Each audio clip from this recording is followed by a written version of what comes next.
Welcome back to Movies at 2 a.m., the show where we discuss B movies, bad movies, low-budget movies, box office bombs, and otherwise obscure films. I'm Bryce Huffman. I'm Irving Thomas, and I'm back. No. Yes, Irving is back in the flesh, and for a perfect movie to come back for, we're talking about the 1995 horror film Vampire in Brooklyn. Brooklyn, stand up. Brooklyn, we go hard. Oh, man, they were going hard on Brooklyn in this movie, bro. Hey, man, this movie was special. I want everyone out there watching and listening to know that I wrote a dissertation taking notes, and I showed Bryce before we started recording. A lot. It's a lot. I have a lot to say. Let's get into it. Yeah, before we get into it, don't forget to like, share, and subscribe. And, of course, we got to give our spoiler warning, even though this movie is quite old. And to be honest, even if we told you the ending, you wouldn't really get the magic of what Vampire in Brooklyn is all about. So I'm going to give the IMDb synopsis, which I find to be kind of lazy for a movie that's this wild. But a ship docks in Brooklyn with all its crew dead. But someone gets off, and the killing continues on land. A Caribbean vampire is searching for a specific woman, half human, half vampire. Rita is the detective investigating the many killings. You see what I mean? That was it. Yeah, that's it, right? Like, it seems like they cut it short. That fell flat. Fell flat. I want to hear yours. Okay, so mine, because I assume you beat me on this one when I just looked at how many damn notes you had written. I assume yours is going to be better than mine. I wrote these at 3 a.m.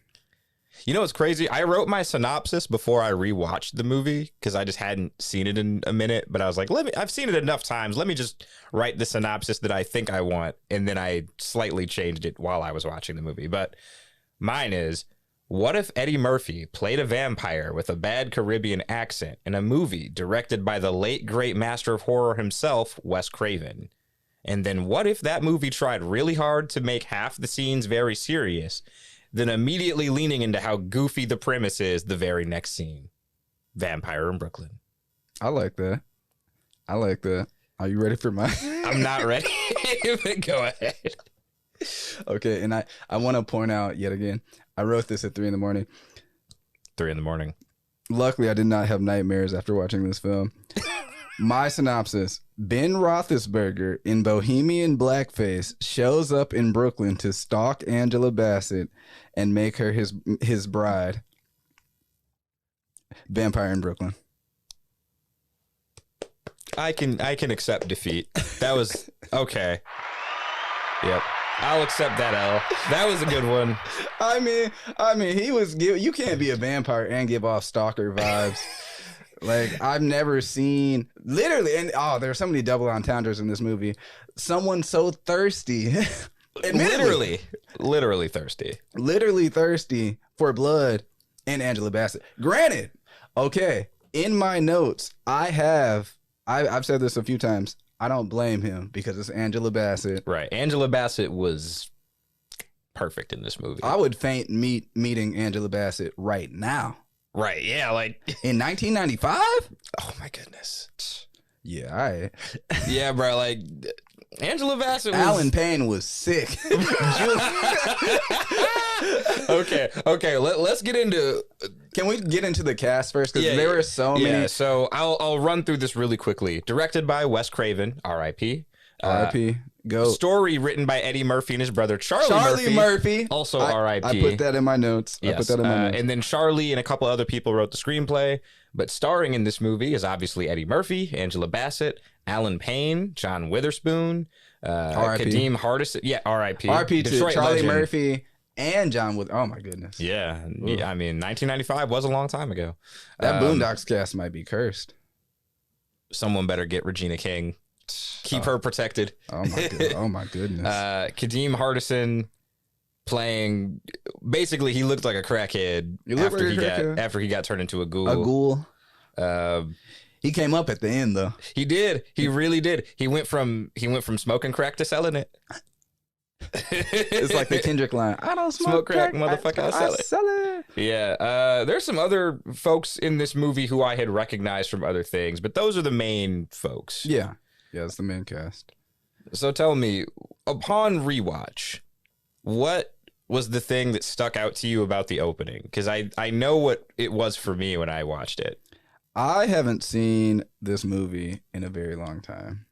Longer than 5 years? Yes. Okay. So it's basically like rewatching it's basically like watching a movie for the first time. And I want to read to you some of my initial notes. Okay. This is what I was hoping for. Because this movie is an hour and 40 minutes. I'll probably stretch this to 3 hours, pausing to take notes. I did too.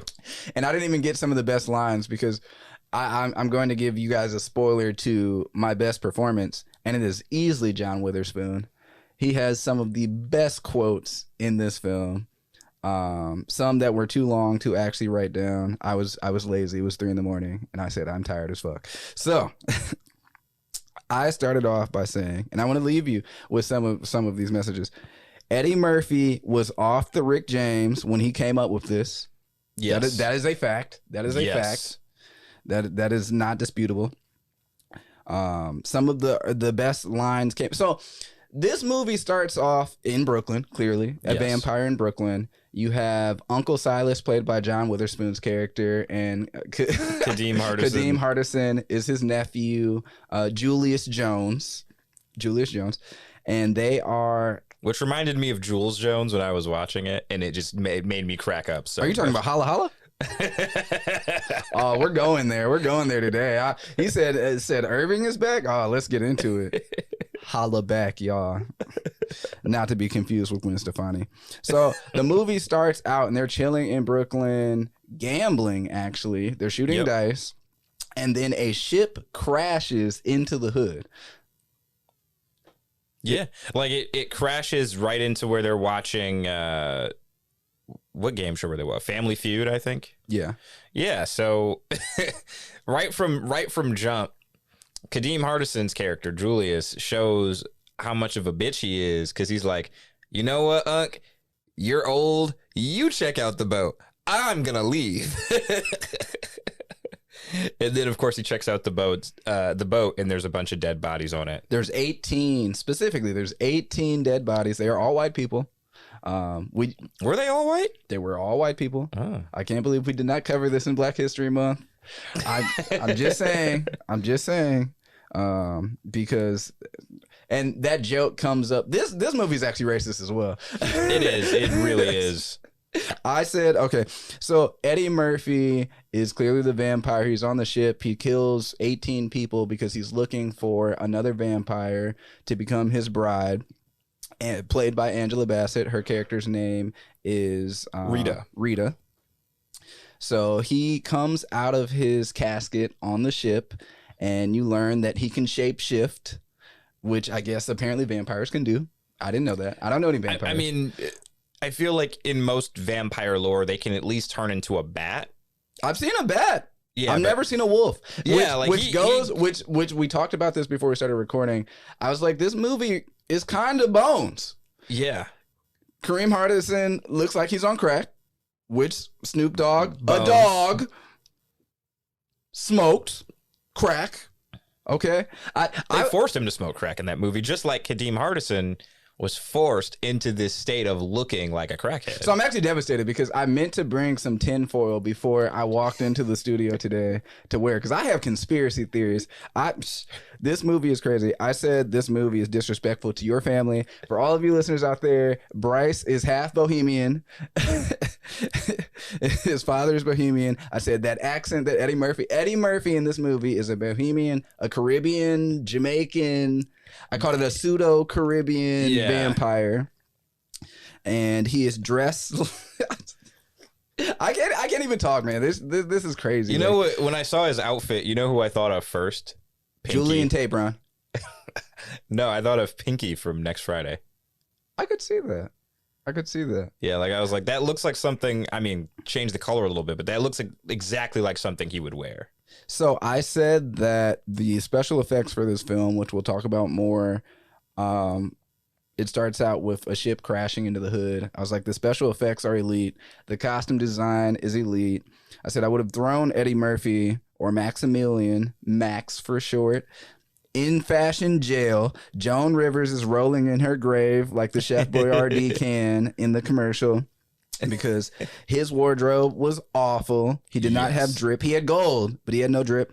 No, he had drip from his hair.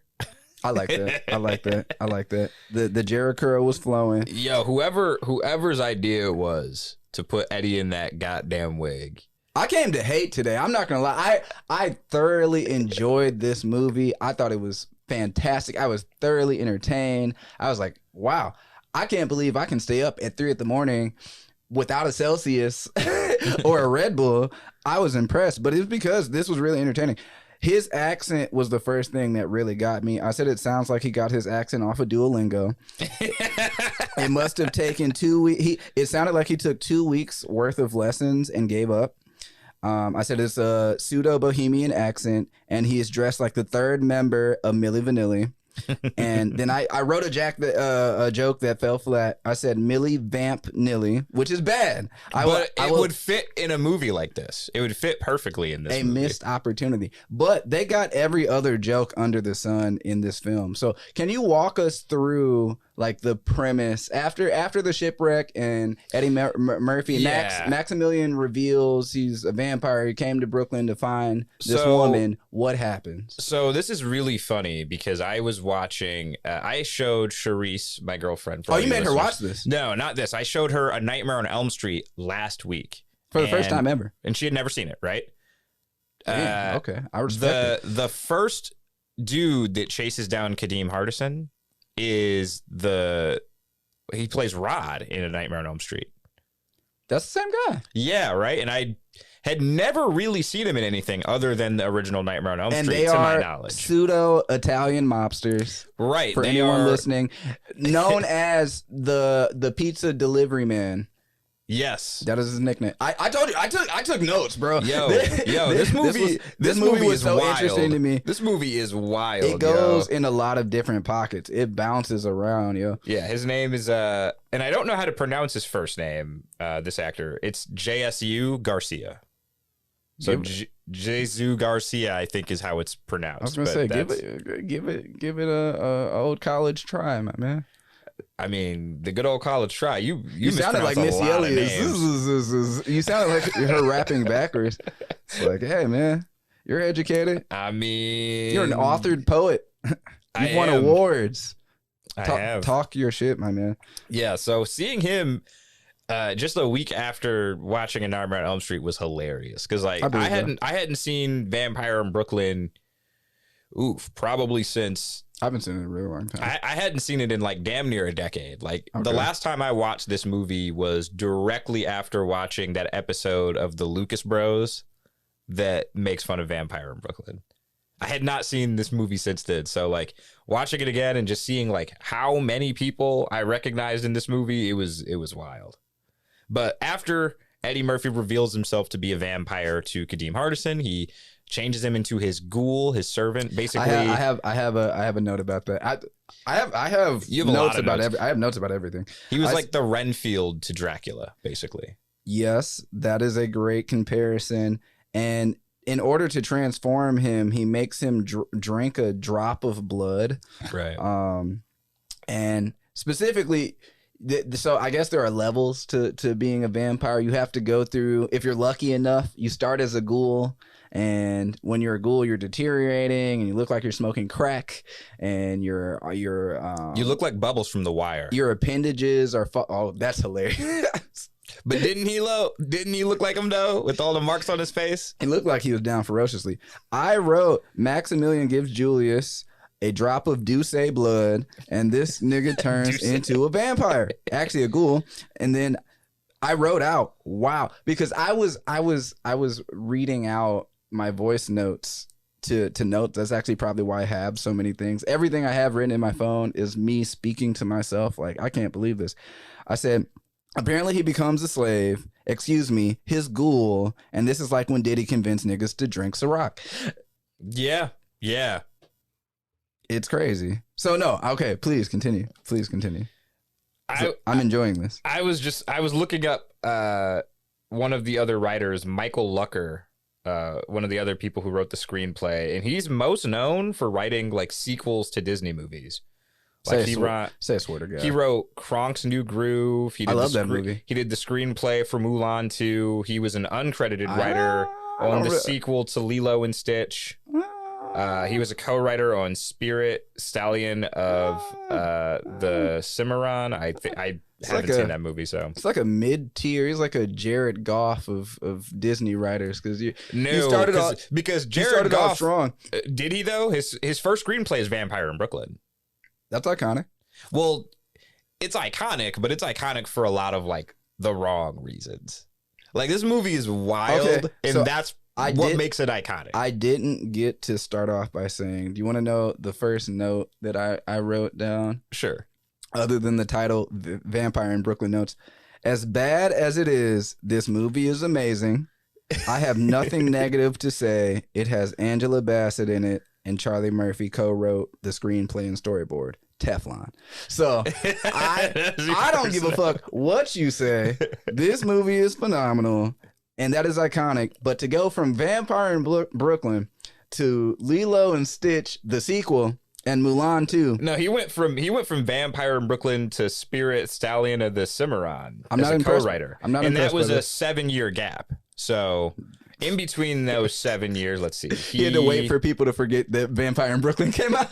I mean, and relaunched. You know his what career. I'm saying? Like in between that. Well, I don't know what he was doing between that. It looks like he just worked crew on a bunch of gigs. I respect that. And I want to say, I don't even know if you're alive. I hope you are.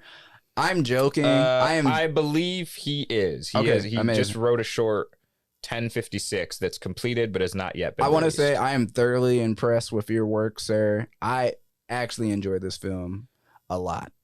Speaking of actually enjoying the film, what did critics have to say about this? And how did this movie perform? I don't want to talk about that. How did this? We'll just let's get into it. What did critics have to say about it? This got a 12% on Rotten Tomatoes, so even lower than The Haunted Mansion, which is egregious to me because I feel like this movie has so much like memorable, funny shit in it. Though, like how would it be? How is it lower? I will say than though, Haunted Mansion? it made money. It made money. The budget was $14 million and made 35. This movie had a $14 million budget. Oh, well, I guess it's 1995. You have to pay Eddie Murphy. It's Eddie Murphy and Angela Bassett. And even though Alan Payne probably wasn't super expensive, you got to pay him too. Probably. And Kadeem Hardison following A Different World probably wasn't making that much, but most of the money went to Eddie Murphy and Angela Bassett. And then all of the stuff that they destroyed when they crashed the ship at the beginning. Like a lot of the money went to that opening scene, I assume. I will neither. I don't want to agree or disagree. You could be correct. You could not. I think all of the budget went to the special effects and the wardrobe personally, but hey. You know what's crazy, man? The special effects in this movie, for it being 1995, actually aged pretty well. It's pretty decent. I mean, I don't get me wrong. I hated on it in my notes, but all things said, like it's not the worst thing in the world. Right. Like we've reviewed movies that are more recent with far worse special effects. Including Bones. We have not done Jupiter Ascending yet. But when we get there, why haven't we not done Jupiter Ascending?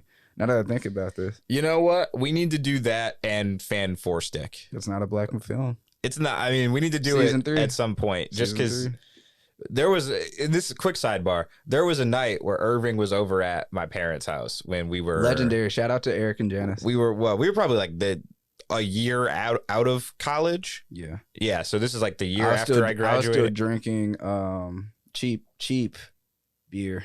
Yeah, we were literally drinking like High Life that night. It was High Life. I was gonna say Rolling Rock, but thank God. No, I think it was High Life. Yeah, or both. I don't know. I'm gonna say it could have been both. There was a night where Irvin came over and we were watching that 2015 Fantastic Four movie. That was the night I got CTE.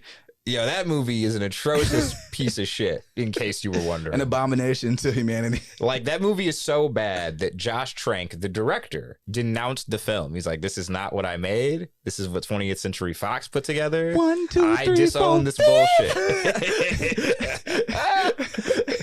pled the fifth. He put a Mueller report. Yo, like that movie was so bad. Like whatever franchise plans they did have, like did not go anywhere. Like that movie made the other two Fantastic Four movies look like Oscar-worthy films. I mean, it's so bad that I don't think I can watch it again. And you know me, I'm pretty sick in the head. Yo, and the craziest part is after we finished that, we watched Jupiter Ascending, and oof. It's like back in the day when the cults were trying to kill themselves by drinking Kool-Aid. It's like we tried, and I came this close to Nirvana, but I think the Miller High Life and Rolling Rock was fighting back and pulled our life force back into our vessels. Christ. Because let me tell you, I've never done anything like that. The closest thing I've come to that would be watching Battlefield Earth, a Saga of the Year 3000 3 times to prepare for the episode. Wait, did you not come over to watch the first 3 Sharknado movies the night that they premiered the third one? Were you not at the crib for that? I don't know if I was, but that would be very entertaining. So. That was hella entertaining. But back to Vampire in Brooklyn, another hella entertaining movie that is kind of a mess in moments, but I can't lie. I actually do love this movie. I really enjoy this. I was a little bit upset at myself for getting to the end of this movie and thinking, oh yeah, I'd watch this again, like right away. I want to go to some of the reviews because I have some rotten. I have some rotten and I have some fresh reviews, which honestly, the fact I'm surprised. That there are fresh reviews, I'm a little surprised, encouraging because the audience score for this was, I think it was 31%, which is also pretty poor. But I don't know, man. I really think if you don't take this movie seriously, it's really, really funny. Oh yeah. Once we get into our favorite scenes, and like I said, I took extensive notes. Reverend Paulie or Preacher Paulie, iconic, bro. That scene, I forgot how Eddie Murphy funny in that his scene is. Eddie Murphy in his bag of doing Eddie Murphyisms. You can't beat that. Yeah, bro, that was... Put this man in some prosthetics and let him talk in an accent and see what happens. Yo, man, that scene at the church was so fucking funny to me, bro. Evil is good. Okay, so evil is good. We'll get to this when we get to favorite lines, but there's one line in particular he drops from the pulpit that I was just like, yo, this is amazing. And whatever screenwriter wrote that particular line, I assume it was Charlie Murphy. Evil is good. Whoever wrote that particular line, like, you have my eternal respect. But what were critics saying? Okay, so we have rotten. Its one lingering image is that of Eddie Murphy trying and failing to rise from the dead. That's all they said. I was like, that's not flattering. That's not saying. I was hoping you'd read the Roger Ebert one. Oh, I should have. Because he's a literal professional. He was a professional film hater. He gave it 1 star out of 4. He was hating, saying the movie is unpleasant to look at. It's darker than Seven, but without sufficient purpose. And my overall memory of it is people screaming in the shadows. To call this a comedy is a sign of optimism. To call it a comeback for Murphy is a sign of blind faith. God damn. Jesus Christ. Yeah, that's rough. I mean, this only has a handful of what up, JG? Diddy in the studio, y'all. He heard us talking shit about Ciroc and said, what? That's a 10. That's a 10. Said, I got something for you boys. I'm coming to collect. Yeah, that it's funny because the fresh reviews on here they don't really say much either. Like Scott Rosenberg from San Francisco Examiner, he simply says it's lightweight fun. And I mean, that's an accurate depiction of what it is. But I personally can say a lot more things about this. This is one of the most quotable movies I have watched. Yes. Honestly, ever. Like, this is up there quotable wise with Pootie Tang and I'm Gonna Get You, Sucker.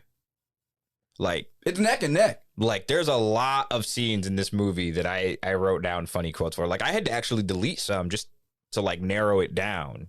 You know what I'm saying? When the ship crashes, okay, John Witherspoon's character, Uncle Silas, says, "Ahoy, motherfucker!" Bro, you see what I'm saying? Like, just like, iconic shit. When he sees...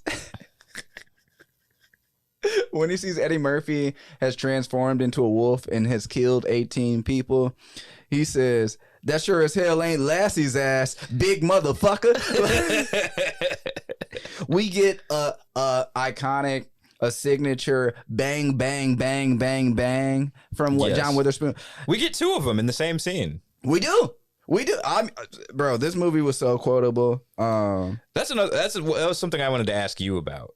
There are scenes where I was curious. Do you think John Witherspoon was just improvising? I do. Okay, because I think he was. There's a scene, and I hope he wrote it down. Like I said, it was 3 a.m, so I was pretty lazy about it. Where he's describing so they realize the police, who are played by Angela Bassett as Rita, Payne. and Alan Payne. His character's name is Justice, and they're going to investigate the shipwreck and dead bodies on the boat that arrives in Brooklyn.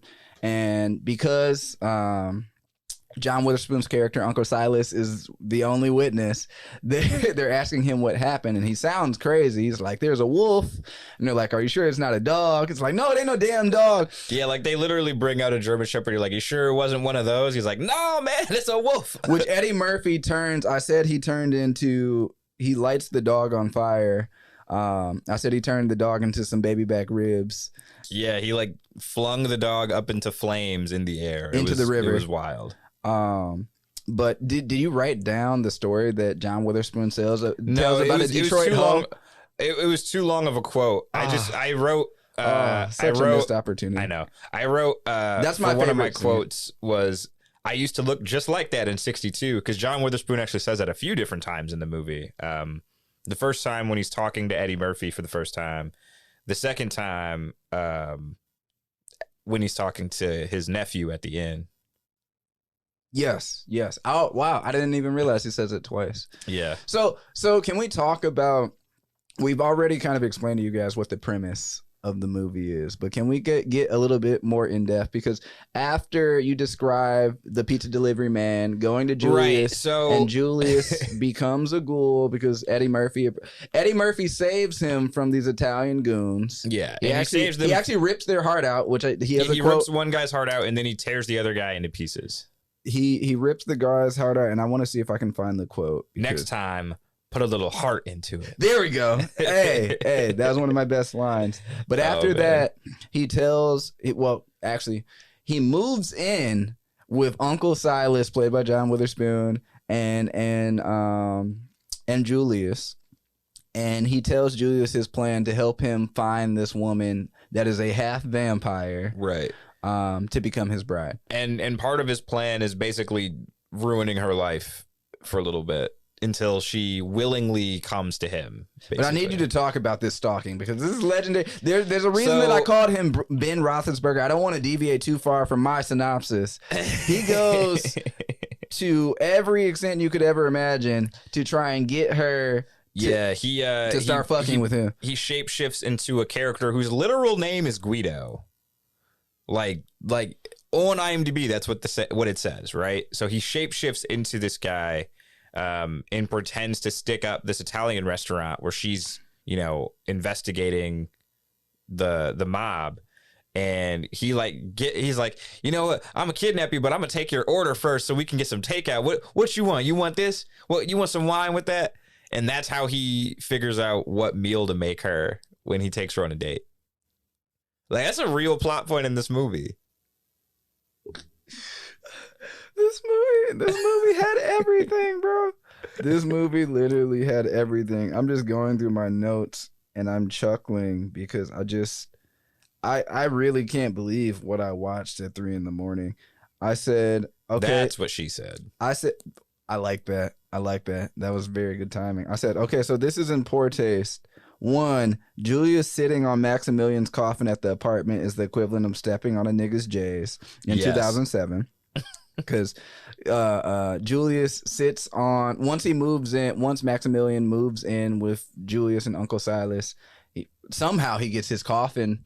They never show that stairs, up the stairs, which by himself. Like Eddie Murphy's like a hella strong vampire who could easily do this thing by himself, but he has his ghoul who is literally decomposing, carry it up the stairs. And then when Julius sits on it, he's like, "Get the fuck off my coffin! I'll fuck you up." But I said too, this man sounds like Ben Roethlisberger talking about, "I want to find the girl tonight. I don't like mirrors." Man. And I said, "Oh my God."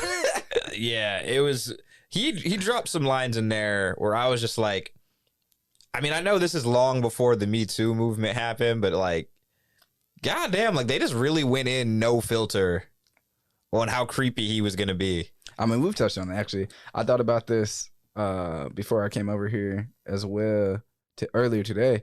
I was like, we've touched on a lot of films with some creepy motherfuckers, but that's a different topic for a different day. We need to just start tallying up all these things that we think of in the episodes. Like, man, we've done a lot of this, and just like have a ranking at the end of the season. Oh, like white villain rankings. White villain would ranking. be. I mean, this movie wouldn't really qualify because the mob, they're not really antagonists. They're just there. But man, creepy motherfuckers. Eddie Murphy in this movie is pretty high on that list. He is pretty high on that list.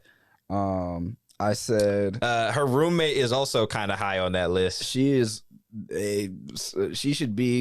criminally horny.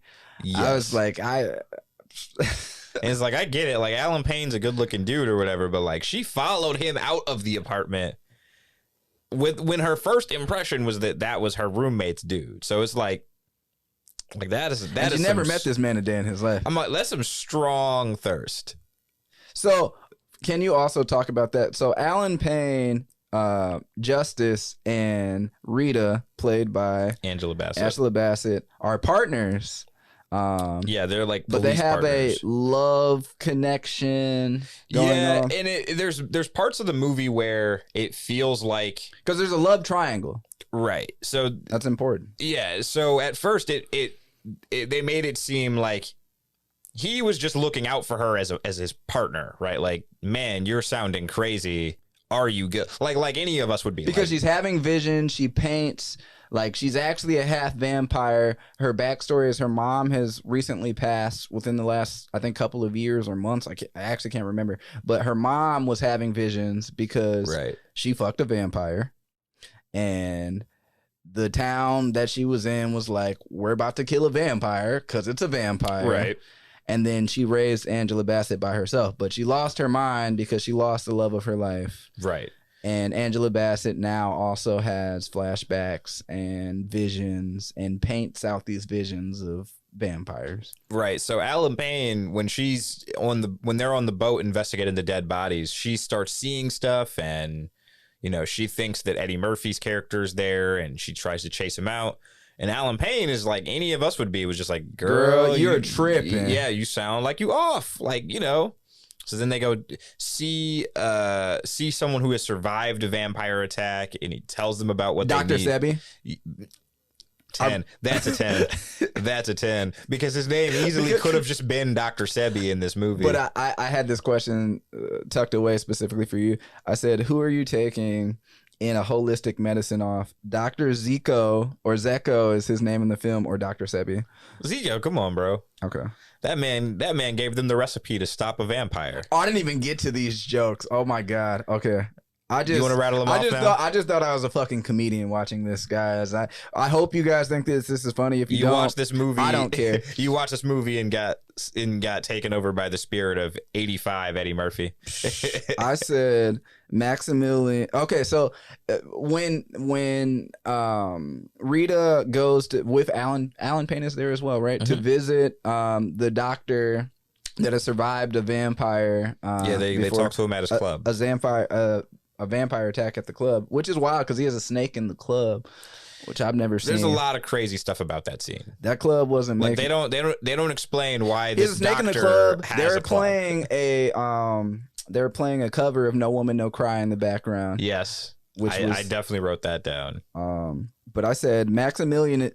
She finds out they're going to the club, and of course he's stalking her the entire film. Right. I said Maximilian snuck up on Rita at the club like O.J. Simpson. I just think it's hilarious that he said there's a killer on the loose. The juice was in fact loose. I put that in my notes. And then I said, okay, I'm actually dying because this nigga actually described O.J. Simpson to a T when she's at when I know exactly what you're talking about too. when she asked him, what might you know about him? Oh my God. So Rita was talking to Maximilian and she was talking to Dr. Sebi, right? Mm-hmm. And she was asked, what might you know about him? And he said, he's very smart, he's very quick and quite deadly. And I wrote, that's 2/3 of O.J. Simpson. Wait, wasn't O.J. Simpson on the loose in 1995? So this movie is Bones mixed with O.J. Simpson. It's O.J. Simpson. It's Ben Bones on Juice. Oh my God, I need that on a shirt. JG, can you drop a bomb or something? I need a sound effect, yo. It's Bones on Juice. That's quality, my man. Hey. That's quality, bro. But yes, no, please continue the club scene because I keep getting distracted. There are just too many pockets. I was bouncing around. I was here. I was there. I was in my bed at 3 a.m. like, this is great. Man, I watched the movie. I watched it during the day, and then I rewatched like half of it because I just kept pausing to take notes and stuff. But when I was watching it and that club scene happens and Eddie Murphy just shows up and he's like, well, I'm going to get her to dance. And she's like about to dance. Then Alan Payne comes back and he's like, we got to go. And out of nowhere, Kadeem Hardison cuts in and is like, yo, man, he got all the bitches. He got all the pussy. And I'm just like, even if you're trying to be helpful, even if you're trying to wingman. Oh, he was the worst wingman. Yo, like that'd be in the history. Bro, like you'd be banned from wingmanning. Like people would keep you away. You'd be on a block list. Yo, for sure. For sure. And you look like you're smoking crack and you're trying to big me up, but you're making me look. I mean, admittedly, he's creepy. But you're making me look more creepy? Oh. He's creepy, but like she didn't know that at the time, right? Like she should have picked up on those vibes. I did write down yo, I know this was the 90s, but there's no way a woman who looks like Angela Bassett would have gone for a guy who had Eddie Murphy's hairstyle and accent. I don't know, bro. He had gold. Gold on a piece of shit is still gold on a piece of shit. But are you taking that gold? Because I am. I'm not. I'm moving to New York, bro. It's expensive out here. Niggas are broke. I'm struggling, yo. Oh, my God. Okay, so from there, they leave the club scene, right? Like, right. Eddie Murphy was doing a pretty good job. He was dirty macking. He saw Alan Payne. Alan Payne saw Eddie Murphy saw Maximilian dirty mac and was like, let's get the fuck out of here. We've got all the information that we need. Yeah, he gets her in trouble at her job. He gets her suspended. But then, okay, so we've kind of bounced around because this movie bounces everywhere. After they leave the club, they go back to her apartment. We've already discussed her thirsty ass roommate. Yeah. Who dies, R.I.P. Yeah, it is what it is. But so this was another O.J. Simpson moment because he was hiding outside her apartment window. Looking at, oh my God, with the yellow eyes. Oh man, this movie is so much that we could talk about. It's really too much, bro. It's really too much. But I will say this. Let's get into our best scenes. Best lines, and then I'm giving this episode. We don't even have to do flowers. I'm giving everyone flowers. Flower for you.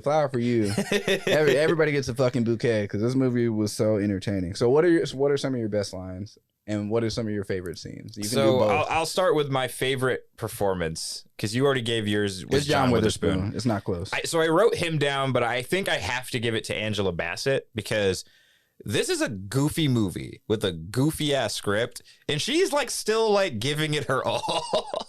Like Angela Bassett like was really acting in this movie. And this movie has lines like, next time, put a little heart into it. Or, you can't push a $2 hoe to the limit. She don't have no line. And then another favorite line of mine, ass is good and evil is good. And if you get you a piece of evil ass, woo! All right. And then my last favorite line was the random white chick in the park. I understand how you've been chained down by the oppressive white capitalist society. And the amount of times I've heard white women say things like that is hilarious. Like, I don't know how they predicted that white women would be like this someday. But, yo, whoever wrote that line for that actress to say, you deserve a raise, whoever you are. Okay, so I know you have more, or are you stopping? No, these are the ones I left in. I cut out the other ones. I had about 8 more lines that I cut out just because I knew we were going to get out of hand. Okay, all right. Is it my turn? Yeah. Okay, for best lines. Ooh, I have a lot. Okay, we already touched on Uncle Silas, the signature of bang, bang, bang. R.I.P. to Pops, right? R.I.P. We have, again, going back to, so there's a scene, and I kind of have to give you guys context for this scene. After Alan Payne or Justice takes Rita back to her apartment. Her roommate, I can't remember her name, I feel bad, is hitting on Alan Payne. Nikki. He leaves. Okay. Eddie Murphy then meets her on the street, fucks her. He takes her back to their apartment, has sex, loud sex, and murders her. Angela Bassett, Rita, thinks that Alan Payne is the one came back inside and had sex and with... came inside. You're on a roll today, my brother. So she's mad. Like, they have this kind of like weird, like romantic connection, but neither of them have acted on it. So they're like, we like each other, but we're not, whatever. We're partners, professionally. So she's kind of mad at him. So Eddie Murphy starts prying at that to get Angela Bassett closer to him. And she's like, I need to talk to somebody about this. I'm frustrated. I think he had sex with my roommate, and he should know that I like him, whatever. So she's like, I need to go talk to a pastor, Pastor Paulie at the church. Played by Eddie Murphy. That scene, fucking iconic. Which is the scene that Bryce already quoted with good. Evil is good. Ass is good, yeah. Eddie Murphy finds the pastor, and I think he kills him, actually. I'm pretty sure. He does, yeah. Yeah, he kills him and then shapeshifts into him to talk to Angela Bassett's character. So he's about to go into church to say the sermon. Then he sees a picture of Jesus in the church and starts smoking. Yeah, like his hair literally starts smoking when he looks at the cross and the I said he starts smoking like a chimney. Yeah, and yells, "God damn!" He literally in the church, which causes everyone to be like, "What?" Look, yeah. So he's like, "Yeah, let's not. I'm feeling the spirit. Let's have the sermon outside." So he has it on the stoop, and he's saying, "Evil is good." I have a similar favorite quote. I said, when he's having his speech, he said, "Evil is good. Evil is necessary." Brother Brown. So Brother Brown is some random dude in the crowd, and he outs him. He's like, evil is good, ass is good. Brother Brown just was with a $2 hoe the other day. Man. That's one of my favorites. Eddie Murphy, this movie is racist, like I said, a lot of racist lines. Get your fucking hands up, Sambo, when he transforms into the Italian that's sticking up the Italian restaurant.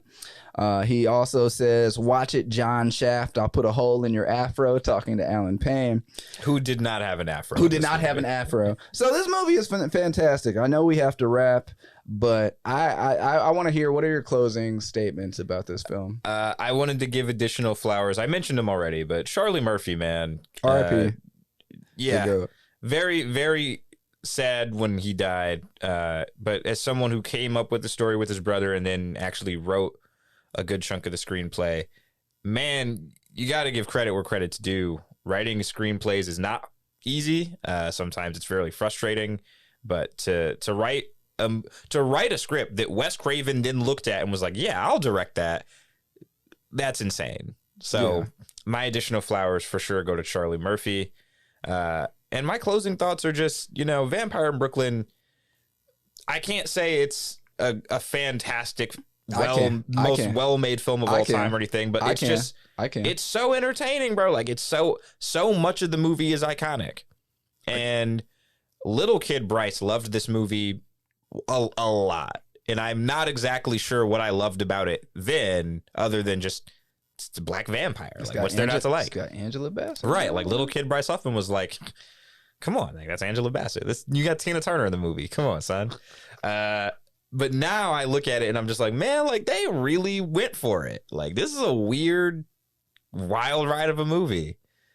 Those are my closing thoughts. What you got? I gotta say, Brooklyn stand up. My girlfriend and I are hoping to move to Brooklyn. So if I run into you, Eddie Murphy, shout out to JG, let's go. If I run into you, Eddie Murphy as Maximilian, please don't stalk my girlfriend, because I will put a stake in your fucking heart. I'll kill you. But that was not a threat. All that to say, this is a fantastic film. This is one of, and don't get me wrong, we've covered some films while we've been doing the podcast where I actually wouldn't recommend to people. Like, I'm just being Battlefield honest. Earth. Battlefield Earth, a Saga of the Year 2000. Hey, it is what it is. But this is one I definitely think you should check out. It's easy to find. I rented it on YouTube for $3. Oh, it's on HBO. I don't have HBO. I'm not a baller. You could have mine. I'm not a baller. Oh, well. Say your password. I'm using your Amazon Prime, so it's the least I could do. Say your password on the mic. No. Okay. Well, thank you, everyone. This has been great. I'm happy to be back. Yes. Bryce, you wanna close us out? Yeah. Play me some pimping, man. If you ever come face to face with a vampire in Brooklyn and he has a bad Caribbean accent, just, offer to be his assistant like Kadeem Hardison, or just shove some garlic in his face, because he was really mad when they put garlic in his face at the restaurant. He wasn't feeling the garlic. He was really mad. He wasn't feeling the garlic. But that's all for me. And yeah, we'll see you next week. Don't forget to like, share, and subscribe. Peace. Peace.